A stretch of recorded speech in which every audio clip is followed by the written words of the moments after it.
Hello, my name is Cameron Bormond, and I will walk you through my privacy final project. My project analyzed TrackMeNot, and it's tried to do two things. One, given a particular search query, it's tried to determine if that search query is made by TrackMeNot or not. Also, given a person's search history, it's tried to determine if that user was using TrackMeNot. So our first step will be to go to Google and download our search history.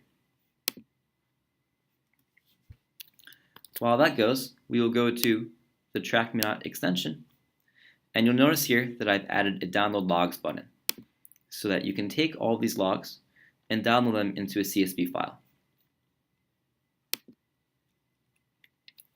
We will put this in our scraper directory and call it TrackMeNotLogs.csv. We can check out what that file looks like.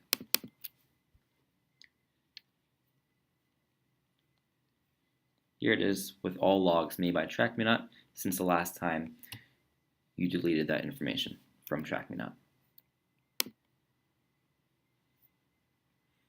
So now our search history is prepared, and we'll put it right into that same scraper directory.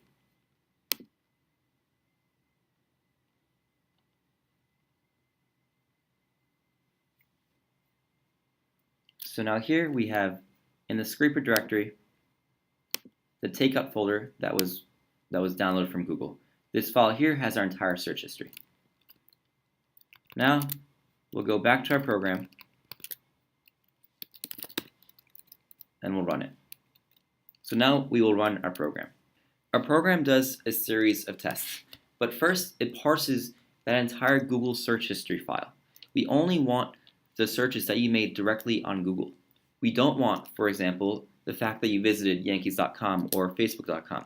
We want to know that you searched for Yankees on Google, because that is what TrackMeNot does. It makes Google searches for you. Our first test is a frequency analysis.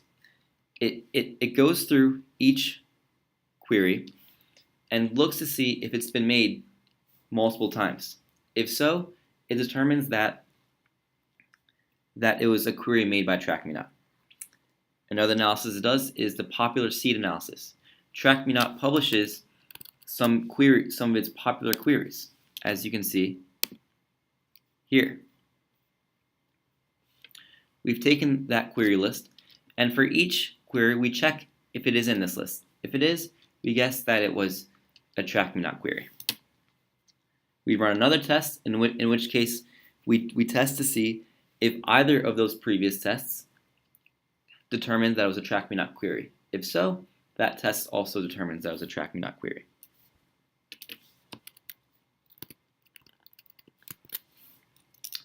We also run some tests to determine whether or not a given user is using TrackMeNot at all.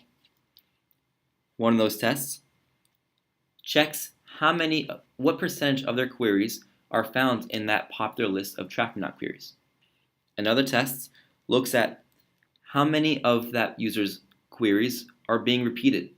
We do this because TrackMeNot seems to use many queries from its set of popular queries, and TrackMeNot seems to repeat queries very often. Finally, we run another set of tests, which looks at a user's search history and checks when, if at all, are they using TrackMeNot. In particular, they look for every single set of queries within your huge set of queries, and it determines at this time I think this user is using TrackMeNot, and at this time we think that the user is not using TrackMeNot. Let's see if the tests have completed. They have. So our tests output the results to an output.txt folder. We can see here that using the frequency analysis, it was correct 837 times and wrong 8 times with a 99% hit rate. Popular seed analysis, looking for popular words, it was right 80% of the time. When it combines the two, it has the same percentage as the frequency analysis. Then it looks to see, is this user using TrackMeNot? It correctly determines that I am using TrackMeNot because I have been, because 77.4% of my search queries are in TrackMeNot's popular queries. It also uses the frequency of my queries.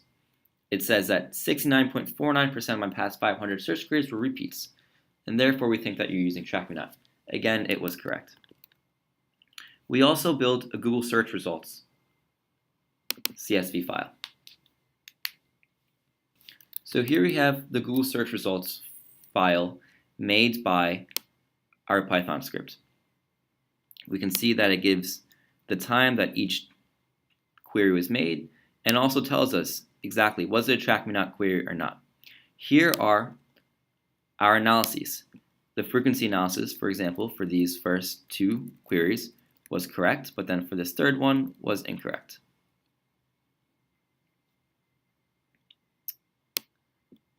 Popular seed analysis, similar right here, and then the popular and frequency analysis is a combination of the two former analyses. Now, this final column, we simply are asking, is TrackMeNot on? And it correctly determines that it is on at all of these moments, at most of these moments. Now, let's look at someone else's search history. Particularly, we will look at someone's search history who is not using TrackMeNot. My father was nice enough to send me his search history.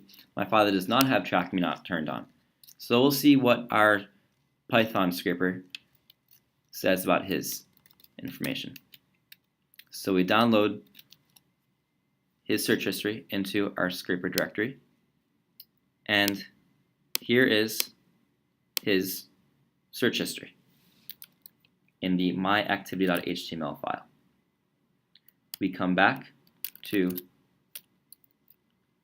our code and we run it. Our code has completed running, so let's look at the results. Again, we'll open output.txt. So the frequency analysis did not do that well.